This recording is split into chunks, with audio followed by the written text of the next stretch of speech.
প্রথম ম্যাচে রুদ্ধশ্বাস জয়ে বুক ফুলে উঠেছিল টাইগার শিপ। দ্বিতীয় ম্যাচেও টস হেরে ব্যাটিং করতে নেমে এক কথায় ধুমধুমার ব্যাটিং। তানজিদ হাসানের 59, লিটন দাসের 40, হৃদয়ের 45 আর জাকেরের ঝড়ো ফিনিশ, সব মিলিয়ে 205 রানের পাহাড় গড়ে তুলে বাংলাদেশ। টি-20-তে 24 ম্যাচ পর 206 ইনিংস, স্বপ্নের মতো শুরু, কিন্তু সেই স্বপ্নই এক এক করে দুঃস্বপ্নে বদলে গেল। আমিরাদের ওয়াসিম ও জুহাইব যখন 107 রানের উদ্বোধনী জুটি গড়ে ফেলেন, তখনই বিপদ ঘনিয়ে আসে। তবু টাইগাররা হাল ছাড়েননি।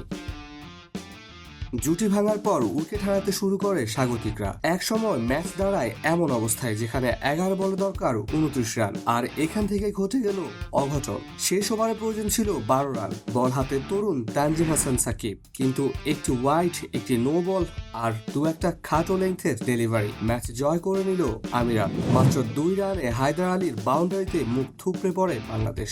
বল হাতে শরীফুল 2 উইকেট পেলেও পুরো বোলিং ইউনিট ছিল এলোমেলো। ক্যাচ মিস, নিয়ন্ত্রণহীন ইয়র্কার আর অতিরিক্ত রান, সব মিলিয়ে ম্যাচটা বাংলাদেশের হাত ফসকে বেরিয়ে গেল।